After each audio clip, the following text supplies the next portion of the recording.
Hey everybody, welcome back to my channel. So now in this final video, we're going to be doing the Keter Sanctuary Phantom Blaster Dragon deck profile. Inspired by Ren Suzugumori himself of Team Asteroid. Now, I'm going to be really honest with you guys, 100%. This build alone is a very risky one because it doesn't leave you open to like the more possibilities of more resources. I'm hoping that in like later set we're going to get more support for this deck, but I seriously kind of doubt it because right now it's not as consistent as you think it is. It's just there's no more options of what the cards you have to use for Blaster in its name. So I'm pretty sure Ren, can master this pretty much well because there is one new card that has a Blaster support for it, but for me it's not what I personally run per se, TBH. I like my other version of Phantom Blaster Dragon the last time I did one because it did have more consistency now with the last cards I did get. But this is the Overdress series, so nothing's really going to be assured, but we'll just see what kind of happens, We're just going to take it to that next step sometime. Okay, guys, but let's get on to the deck profile video. So for the right deck, of course, we're playing Fullbau, which is our lovable dog, because he's the most cutest dog in the world. And then we have Phantom Blaster Javelin. Fuck.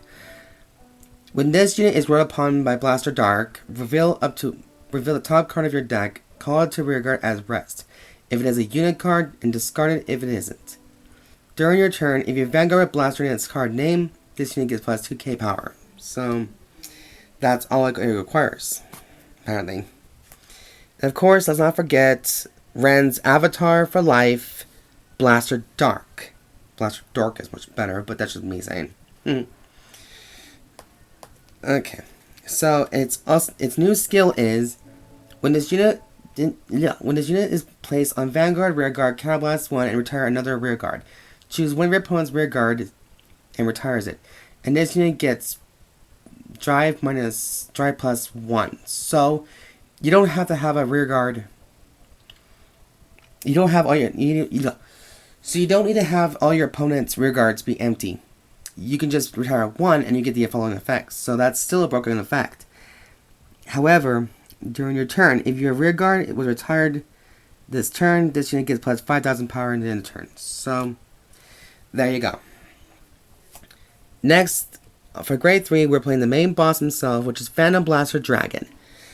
Phantom Blaster Dragon is a new ability skill, TBH. So, here's his new skill. When this unit is placed on Vanguard Circle, choose a card with Blaster in its card name from your soul, and you may call it to Rearguard. So that's like a similar effect to King of Knights Alfred from back then when he called Blaster Blade from the soul. Okay, awesome. So, it's a one-turn skill for the active skill, but it's called Counterblast 1 and retire 3 rear guards. Choose up to 2 of your opponent's rear guards and retire them. And this unit gets plus 10,000 power and plus 1 critical. So, to be honest with you, I did kind of like that new effect better. Because you get to retire 3 of your rear guards and you still get 10,000 power plus 1 critical.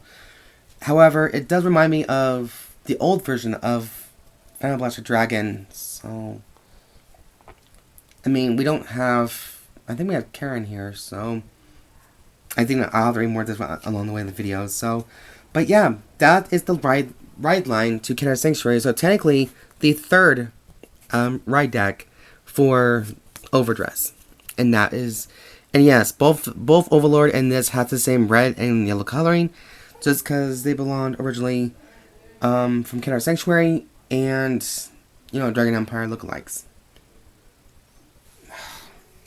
Hold on, guys. Go away.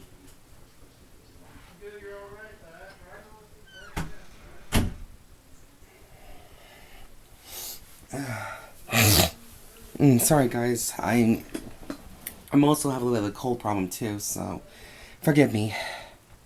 But yeah, that was the right deck, and now here's onto the main deck. So I decided this for effect. The same amount of cards, the same build. It's mostly the same number, but It's almost similar to that of Dragonic Overlord's build, because it's just the only OCD way I can do it, so. And I have to have things in a certain way kind of thing, so don't judge me for that. So, for triggers, we're playing 4 heals, which is Healer of Heavenly Stash, Arshes. 3 copies of Exalted Knight, Eafred. Knight of Heavenly Hammer, Gurgant. So 4 heals, 3 draws, and 4 crits, and 4 fronts, which is going to be using Board of Heavenly Song, Alpacc. So because of that shield skill, we kind of like it, and it's all the new cards. So okay. And then finally, Light Dragon Deity of Honors, Nia. So that is the lineup for the deck itself. There will be more support probably coming out, and hopefully this will make the deck a little bit more better. I just don't like the idea of, using all crits, but I guess all crits don't really matter at some points. If anything, I can always rebuild the deck into more like 8 crits and 3 fronts again, or 7 crits to 4 fronts. Just keep that extra shield value heavy. But that's up to me. I need to figure out what's kind of best. I'll test everything out probably later. For grade 1s now, we're playing 3 Blaster Javelins and 4 Black Sage Charons. Now this is the new Black Sage Charon, and me and Denny Dang had an argument about this because I thought Charon was actually a female. He said it was male. So, and then he tore into me after that. So, I don't know when people, tear him in pieces about this, but I made a mistake. It was an honest one, so I'm sorry. But, yeah, that's what it kind of looks like. Anyways, Charon's skill. When this unit is placed on rear guard, if your Vanguard Blaster in its card names, rest this unit. Look at the top card of your deck, and if it is a unit card, may call it to the rear guard. At the end of that battle, return that called unit. Which, I don't think that will be a problem, considering in fact, it may be just feeding ground for Blaster Dragon. Next, we're playing the new witch of the family, Witch of Pandering, Brunner. So she has apparently looking like she has bigger tits than the main does. So I'm sorry, the main, but you just got gypped by a bigger titty bitch. So there you go. Anyways, her new skill is, if your Vanguard has Blaster in the name, when this unit would be retired by your card's cost, it may be regarded as returning 2 rear guards. So it's not Charon I was thinking about. It was actually Boomar. So that won't be a problem. As long as you have her and you can retire her for Phantom Blaster Dragon's ability plus 1 other unit, that's not a problem at all. Again, this is very blaster heavy. If you can't play it correctly, then it's gonna be a shameful thing. And I don't mind playing it. It's just I still am kind of iffy about it. And of course, we have the 4 complete guards, Aegismare Dragons for the complete guards. So, like I said, guys, it's the same number of grade 1s, just different amounts of Blaster series. For grade 2s, we're playing 3 Blaster Darks.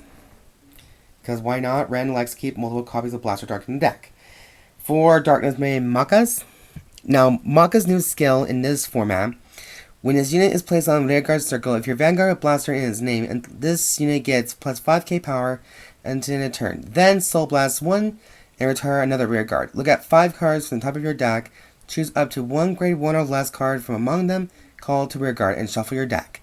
So this will help you to basically reinforce your field with Charon, Boomar, or Aegismare if you're lucky. But you know what I'm saying? Just option beats options.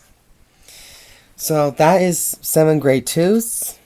Or I know that's gonna be a little far-fetched, but it's what are you doing kind of thing. Well, I'm sorry if this build does not have the all amounts of blasters in it, but you can also combine it with the V series as well, and then that'll be your new blaster deck. So there you go. Now for grade 3s, same numbers, same almost build. It's gonna be 3 Band Blaster Dragons for the Persona run ability, 2 copies of Virulence Dragon. Virulence Dragons is a new card that I will happily read to you.